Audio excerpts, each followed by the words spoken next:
Hi, Todd Nelson with Hays Post. We're visiting today with former Hays Mayor, current Ellis County Commissioner, Barb Wassinger. Hi. Hi. How are you? Thanks for having me. I'm good. We're going to get to your status in a moment, as your political status, if you will. Okay. All right. What is your full name for everyone? Could you tell us? My full name? Your full name. My full name. Barbara Kathleen King Wassinger. And you wanted the full. That's what I was. Would you like? No, that's what I was after. This is not. Let's not make this. No. Where were you born at, Barb? Schenectady, New York. Goodness sakes. What was it like growing up in New York? Were you there a while? My dad worked for Minnesota Mining, which is 3M.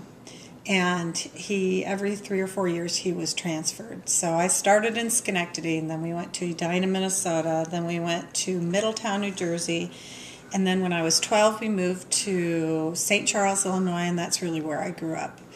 I went to junior high school in St. Charles, and that's where my mom still lives. That's where the bulk of memories come from. Then, Pretty much. Tell me a little bit about your parents and your siblings. I'm the youngest of 3 girls. My oldest sister is an attorney and is selling real estate at this time. My middle sister works for graphic packaging. She does a really good job. Excellent saleswoman. I don't know how she does everything she does. And my dad was a manager for Minnesota Mining, and my mom is a realtor and in recent years sold her real estate company, and in her at the current time is still selling real estate when most people would be retired. How old's your mom? Will you tell me? If you promise not to tell that I told you. I promise. She's 85. She'll be 86 in April. And literally still work active.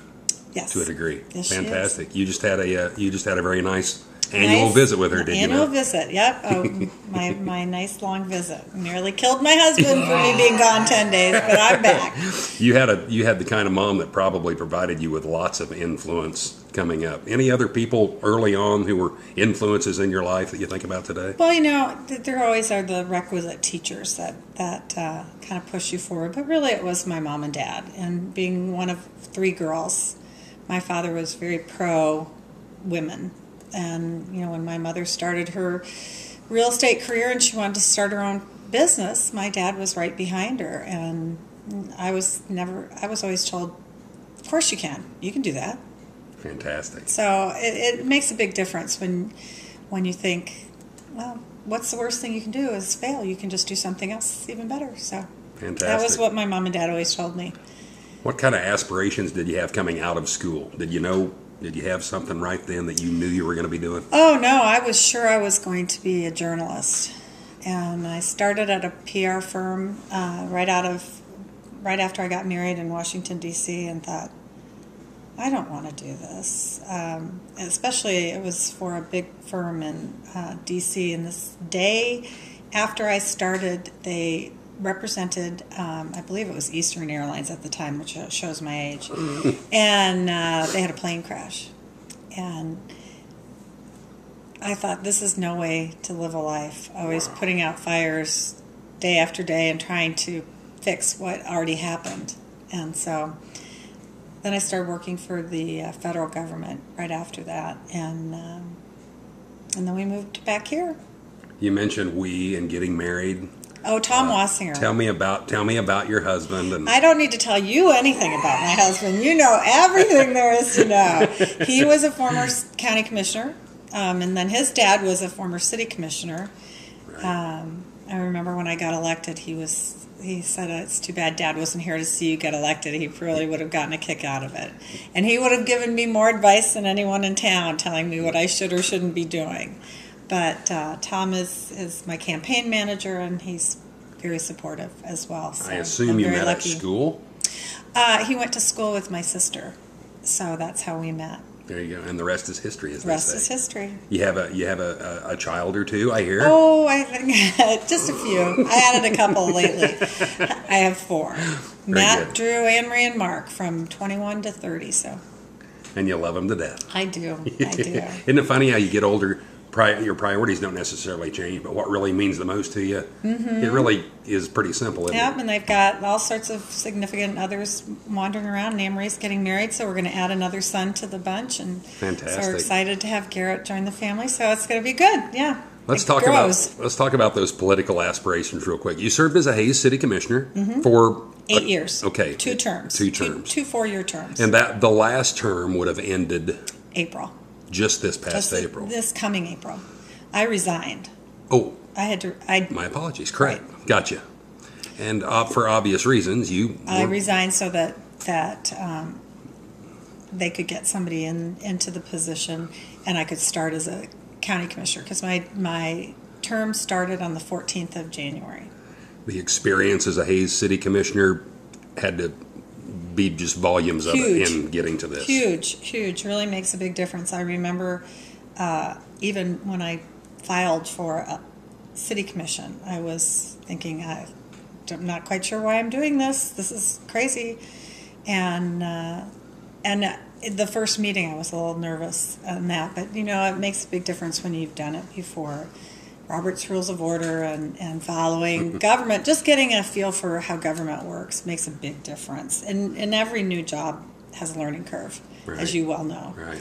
But it was a lot easier moving into the county position, having worked as a city commissioner for 8 years. Why county commissioner? Why that leap? Well, I always thought that maybe I should not run for more than 2 terms. That it might be time to have somebody else, new, fresh ideas, fresh blood. And I was kind of keeping my eye open and ears open for another avenue in which to serve. And this became available, and it just seemed like it was going to be a good fit, and I'm very grateful for being elected into the position. I'm grateful to be there. You are no doubt aware by this time that you are the first female ever elected as a county commissioner in Ellis County. Yes, I did. I do know that. Does that feel like a massive responsibility, or a how does that feel? Well, I am deeply grateful for all the incredible women that have come before me in all sorts of avenues, whether it's the governor, within the state senate, all over. And I couldn't be in this position without them stepping forward before me. So I'm deeply grateful for that, and cognizant of the fact that I have a job to do and do well to serve for the women that want to come behind me. You're 3 meetings into this. How is it so far? It's great. It's like I said, it's a learning curve, and it's a different feel. And when I first started on the city commission, a quorum was 2, and so we couldn't talk to other city commissioners and just chit chat about things. And I understand and I believe in the purposes for that. But when we changed the quorum to 3 and we could sit down, I never was in a conversation about let's block someone out of this vote, but it was more where we could stand there.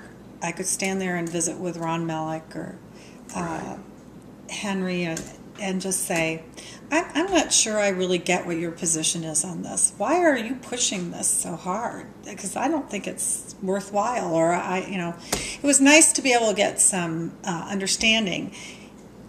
Prior to that, it was when I'd go to lunch with the city manager, and he would explain what the other commissioners were talking about briefly, not trying to speak for them, but to give some insight. And I'm back to that, and so that's a change.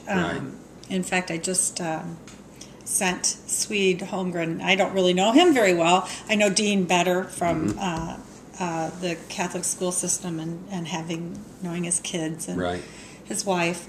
And I just sent Swede an email and said, let's have coffee and just get to know each other on a person-to-person basis so that we can have a better working relationship. Fantastic. And so, I just literally just sent that within the last couple of hours. So I'm sure he doesn't just sit there waiting to hear from me. But I thought maybe if we sat down and had coffee and I got to know about his family and he got to know about me, it can't hurt working together, can it? No, it can't. And, it was what I was really very blessed and very fortunate to work with so many nice gentlemen in the city commission, because no matter how much we disagreed, when we'd leave, how's your mom doing? Is this person doing okay, and you feeling all right? And so it was really nice, because they weren't just people that I worked with; they became friends. So that's what I think is the advantage of working with people over the years, is that you get to know people a little bit better.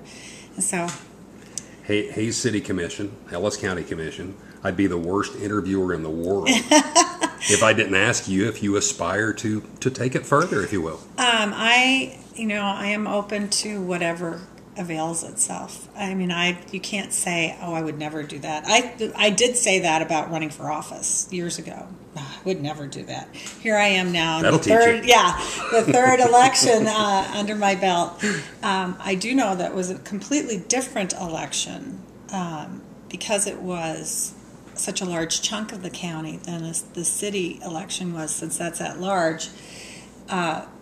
Walking door to door, what you have to do, the forums, things like that. So each step up that you take in politics is a larger chunk of time commitment and a larger chunk of work for you as you campaign.